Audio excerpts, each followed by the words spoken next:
Assalamualaikum warahmatullahi wabarakatuh. Perkenalkan, nama saya Raffi Ahmad Abiliansyah. Di sini kita akan buat program untuk mengkapitalkan setiap awal huruf dari suatu kalimat dan mengecilkan huruf dari huruf kapital yang berada di tengah atau tidak berada di awal kalimat. Baiklah, langsung kita mulai. Saya dari C++ terlebih dahulu.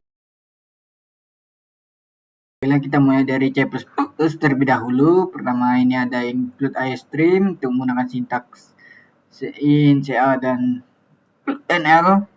Lalu ada include ctype. Di sini untuk memakai sintaks dari to upper, to lower, dan is alpha. Nanti saya jelaskan fungsinya. Lalu kita masuk ke variabel s dengan tipe data string, lalu diinputkan ini untuk agar spasinya terbaca dan tidak menjadi dan tidak terpotong kalimatnya, jadi dia tidak bias hasilnya. Ini untuk panjang dari kalimat s ini atau input, berapa banyak yang kita inputkan. Lalu ini awal ini bertipe true. Lalu masuk ke perulangan, i sama dengan 0, i lebih kecil daripada n, i plus plus. Lalu kita akan masuk ke kondisi jika is alpha si itu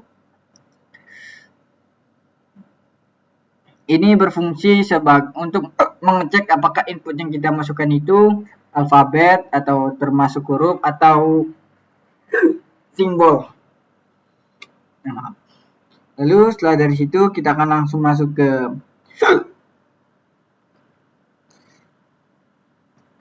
kondisi awal. Di sini untuk mengecek apakah awal ini true atau false. Jika awal ini bernilai true, maka si ini akan dijadikan sebagai huruf kapital untuk menandakan sebagai kalimat pertama dari si ini. Tapi jika awalnya bernilai false, maka si akan dikecilkan hurufnya jika dia kapital, tapi jika dia tetap kecil maka akan bernilai sama. Lalu setelah dari sini maka awal pun akan langsung bernilai sebagai false. Hal ini untuk mencegah agar kalimat selanjutnya tidak menjadi kapital ataupun menjadi salah. Ya, inilah fungsi dari ini programnya. Lalu di sini else-nya adalah dari is alpha. Jika ini untuk ngecek apakah si ini termasuk variabel atau bukan. Nah, jadi karena kita juga memakai cin guideline, jadi spasi juga terhitung di sini. Nah, jika kita masukkan spasi kan tidak termasuk dalam alfabet, maka dia akan langsung ke sini dan mengubah awal menjadi true. Hal ini karena setelah spasi itu pasti huruf awal dan akan dibuat menjadi huruf kapital. Lalu prosesnya akan terus diulangi sampai kondisi yang tidak terpenuhi lagi. Lalu kita akan mengeluarkan nilai dari s. Kita mengeluarkan nilai dari s-nya. Lalu langsung kita coba saja.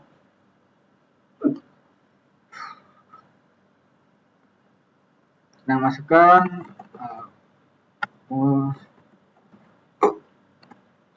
nah, seperti inilah huruf awalnya akan berubah menjadi kapital, lalu sisanya akan berubah menjadi huruf kecil.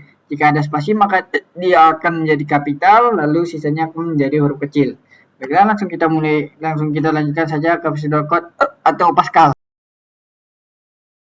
Di sini kita akan lanjutkan ke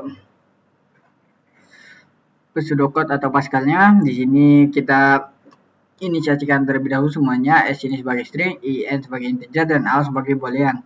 Lalu kita akan input s ini, lalu kita deklarasikan awal itu true, lalu n itu untuk menyimpan panjang dari input yang kita masukkan. Di sini berbeda, kita tidak perlu memakai guideline untuk memasukkan spasinya. Lalu kita masuk ke perulangan, dan di sini karena tidak ada sisi type, jadi dia melakukan pengecekan mandiri dengan cara S ini dibandingkan atau dicarikan apakah dia termasuk dalam huruf kapital dan huruf biasa. Lalu dia akan masuk ke kondisi jika awalnya true maka SI-nya akan dijadikan huruf kapital, tapi selain dari itu maka dia akan dikecilkan hurufnya. Nah, di sini uniknya karena kita tidak bisa langsung sebenarnya bisa langsung lowercase, tapi lowercase itu bagusnya untuk string, tapi di sini dia sedang berubah menjadi char. Maka kita akan melakukannya seperti ini. Jika awal itu bernilai false, maka dia akan masuk ke kondisi kedua jika SI ini termasuk ke dalam huruf kapital. Jika dia termasuk dalam huruf kapital, maka program ini akan mengubah SI char ini menjadi integer lalu ditambahkan dengan 32.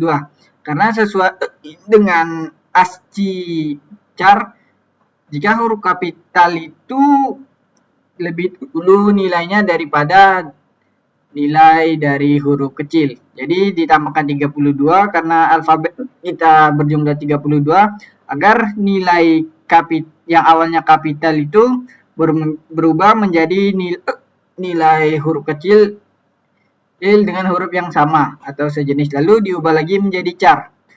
Lalu setelah salah satu dari ini maka awal akan berubah menjadi false untuk selalu mengecek apakah SI ini berhuruf kapital atau tidak. Tapi jika dia tidak kapital maka dia akan langsung saja keluar dari perulangan ini. Nah, seperti tadi kan ini kan hanya mengecek huruf kapital atau huruf kecil. Maka spasi pun akan, jika inputnya spasi maka dia akan mengubah awal menjadi true, lalu keluar dari perulangan maka dia akan menampilkan input yang sudah diubah sedemikian rupa. Ayo langsung kita coba saja. Seperti ini.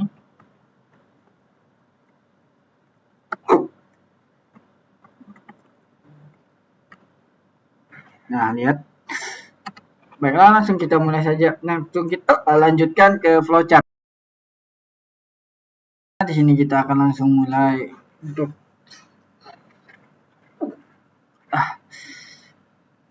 flowchartnya. Pertama kita akan mulai input S, lalu deklarasikan awal itu sebagai true dan N sebagai length S. Lalu masuk ke perulangan, lalu kita akan melakukan pengecekan, lalu setelah melakukan pengecekan maka awal ini akan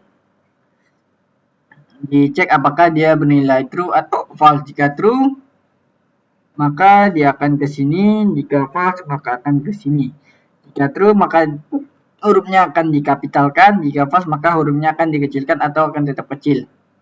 Lalu setelah dari sini maka mereka pun akan mendeklarasikan bahwa awal sama dengan false. Di sini akan terus bertahan sampai is alpha ini bertemu dengan spasi atau input non alfabet. Hal itu akan membuat awal menjadi true lagi dan bisa mengkapitalkan huruf awalnya tersebut. Hal ini terus dilakukan sampai perulangan berakhir, lalu kita akan tampilkan S di layar dan program pun selesai. Baiklah, kita akan lanjut ke deskripsi program. Baiklah, kita masuk ke deskripsi programnya. Pertama kita akan mulai, lalu input kalimat, lalu disimpan di S. N menyimpan banyak huruf yang diinputkan, lalu variabel awal sebagai true. Masuk ke perulangan, cek kondisi apakah S adalah alfabet. Lalu mengecek apakah nilai A bernilai true. Jika true maka program akan mengubah huruf pertama menjadi kapital dan mengubah awal menjadi false. Lalu jika tidak terpenuhi maka program akan mengubah kata tersebut menjadi huruf kecil dan awal masih bernilai false. Jika kondisi tidak terpenuhi maka program akan menyatakan awal sebagai true. Nilai I akan bertambah setiap terjadi perulangan, maka pengulangan akan berakhir jika kondisi I lebih kecil dari N tidak terpenuhi. Program akan menampilkan S yang sudah diperbaharui di layar dan program selesai. Itu saja dari saya terlebih dahulu. Saya pamit undur diri. Wassalamualaikum warahmatullahi wabarakatuh.